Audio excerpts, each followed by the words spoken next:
Hello guys, once again welcome back my YouTube channel my AK classes.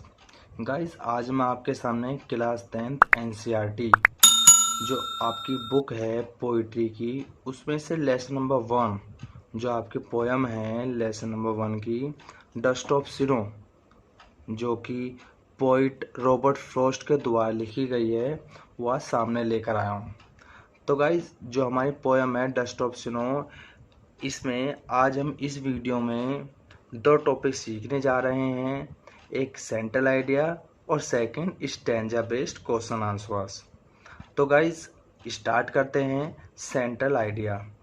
Guys, जो लोग अभी हमारे channel से नए जुड़े हैं, सबसे पहले वो हमारे चैनल को सब्सक्राइब कर दें और साथ ही बेल आइकन दबा दें। तो गाइस, मैं स्टार्ट करने जा रहा हूँ central idea dust of snow का। The central idea of the poem Dust of Snow, written by the famous American poet Robert Frost। जो सेंट्रल आइडिया है डस्ट ऑफ स्नो कविता का, रिटन बाय लिखा गया है बाय मिस द्वारा the famous American poet, America के प्रसिद्ध कवि रॉबर्ट फ्रॉस्ट के द्वारा। गाइस, जो पोयम है ना हमारी डस्ट ऑफ स्नो, वो किसके द्वारा लिखी गई है? अमेरिका के जो फेमस पोइट है रॉबर्ट फ्रॉस्ट के द्वारा लिखी गई है। आगे बढ़ते हैं guys. Here Robert Frost refuses all the bad omens. यहाँ पर जो रॉबर्ट फ्रॉस्ट हैं कवि, वो रिफ्यूजेस करते हैं, सबको टालते हैं, इनकार करते हैं। किसको? ऑल द बैड ओमेंस, जितनी भी बैड ओमेंस बताई गई हैं दुनिया में, उन सबको वो क्या करते हैं? रिफ्यूजेस करते हैं थ्रू दिस पोएम, इस पोएम के द्वारा। एंड डिस्क्राइब्स दैट, और वर्णन करते हैं कि समटाइम्स सर्टेन मोमेंट्स, क्या वर्णन करते हैं गाइस? कभी कभी कोई जो क्षण होते हैं और एक्शंस, कोई कार्य होता है, कोई भी आप कह सकते हो, कोई भी छोटी छोटी चीजें या कोई कार्य विच सीम सिंपल, जो कि साधारण सी दिखाई पड़ती है, हैव ए लार्ज सिग्निफिकेंस, उसका क्या होता है? बहुत बड़ा महत्व होता है। मतलब कभी कभी क्या होता है गाइस, हमारे जीवन में छोटी छोटी चीजें बड़ा कार्य कर जाती हैं। आगे बढ़ते हैं guys. Because in this poem the poet was in A depressive mood. क्योंकि होता क्या है, ये जो कविता है, इस कविता में जो पोइट हैं वो एक डिप्रेसिव मूड में होते हैं। डिप्रेसिव मतलब दबाव, जो मनोदशा होती है उनकी, वो दबाव में होती है। और फिर आगे क्या होता है गाइज?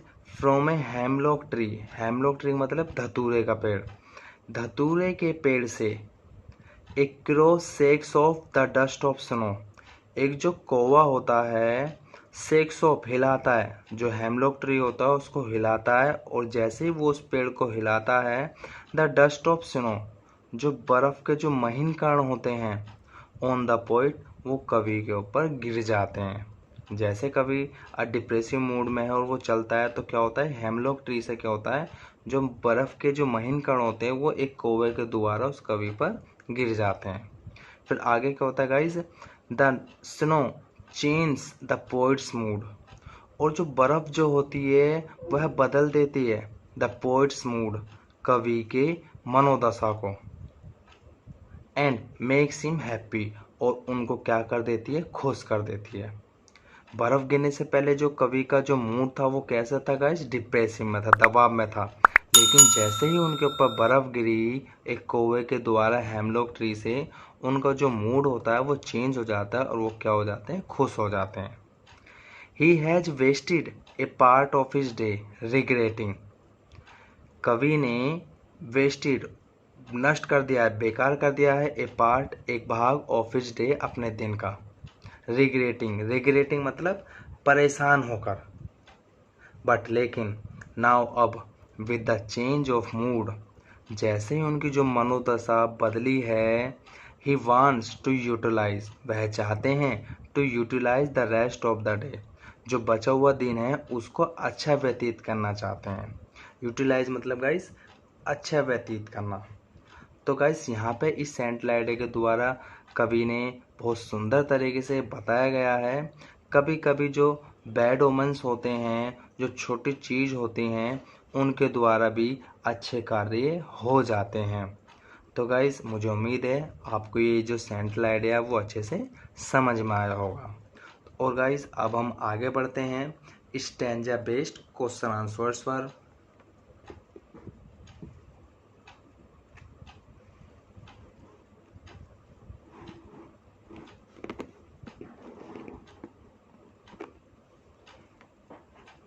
तो गाइज हम अपने फर्स्ट स्टैंजा पर पढ़ते हैं। द वे ए क्रो सुक down on me the dust of snow from a hemlock tree. Guys जो ये हमारा फर्स्ट स्टैंजा है, इसका हिंदी अनुवाद जो यदि आपको देखना हो तो इसकी मैंने एक स्पेशल वीडियो बना रखी है, तो आप हमारे चैनल माई AK क्लासेस पर जाकर इस जो ये हमारी पोएम है डस्ट ऑफ स्नो का हिंदी अनुवाद पूरी तरीके से वहाँ पर जाकर देख सकते हैं। तो गाइज अब हम इसके जो क्वेश्चन आंसर हैं उनको सॉल्व करते हैं। Question number 1, where was the poet standing. कवि कहाँ पर खड़े हुए थे। स्टैंडिंग मतलब खड़े होना। तो इसका आंसर देखते हैं guys. The poet was standing under a hemlock tree. कवि खड़े हुए थे अंडर मीन्स नीचे, ए हेमलॉक ट्री मतलब एक धतूरे के पेड़ के नीचे खड़े हुए थे। तो गाइज क्वेश्चन नंबर 2 देखते हैं हम। Who was sitting on the tree. पेड़ पर कौन बैठा हुआ था। आंसर देखते हैं guys. A crow was sitting on the tree. एक कौवा पेड़ पर बैठा हुआ था। क्वेश्चन नंबर 3 देखते हैं guys. Where does the particles of snow fall. जो पार्टिकल्स थे, महीन कण थे ऑफ स्नो बर्फ के, वे कहाँ गिरते हैं। आंसर देखते हैं guys. The particles of snow जो बर्फ के महीन कण होते हैं, फेल गिरते हैं ऑन द पोइट कवि के ऊपर, मतलब रॉबर्ट फ्रॉस्ट के ऊपर गिरते हैं। नेक्स्ट क्वेश्चन देखते हैं guys. Question number 4, under which tree was the poet standing. मतलब किस पेड़ के नीचे द पोइट स्टैंडिंग कवि खड़े हुए थे। आंसर देखते हैं guys. The poet was standing under a hemlock tree. कवि एक धतूरे के पेड़ के नीचे खड़े हुए थे। तो गाइज ये था हमारा फर्स्ट स्टैंजा। अब हम सेकंड स्टैंजा पर पढ़ते हैं गाइज।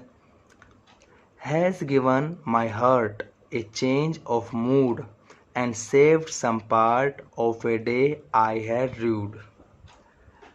गाइज यदि आपको इसका हिंदी अनुवाद देखना हो तो आप हमारे चैनल माई AK क्लासेस पर जाकर इसका जो पोएम है डस्ट ऑफ स्नो पूरा हिंदी अनुवाद जाकर देख सकते हैं। आगे हम इसका अब क्वेश्चन आंसर सॉल्व करते हैं guys. Question number 1, did the poet remain happy during the rest of the day. क्या कवि खुश थे।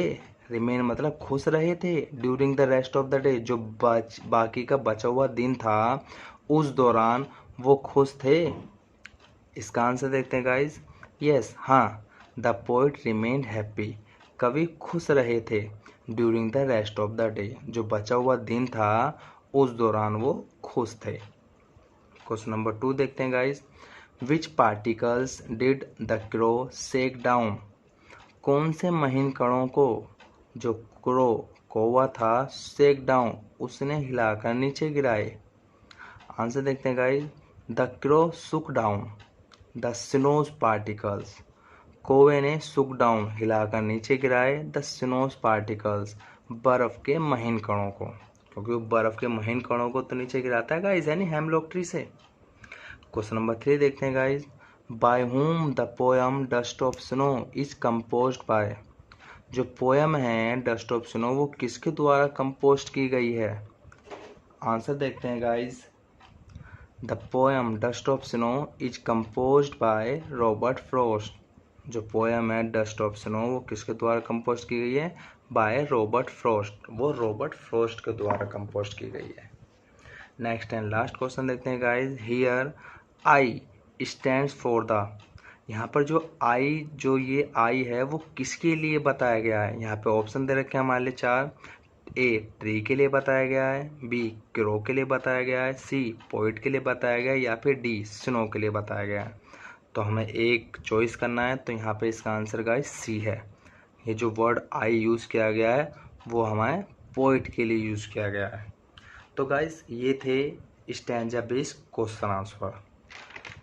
तो गाइस मुझे उम्मीद है यदि आपको हमारी ये जो वीडियो पसंद आई हो तो हमारे इस वीडियो को आप ज़्यादा से ज़्यादा लाइक करें, शेयर करें, कमेंट्स करें। तो गाइस आज के लिए इस वीडियो में इतना ही। Thank you.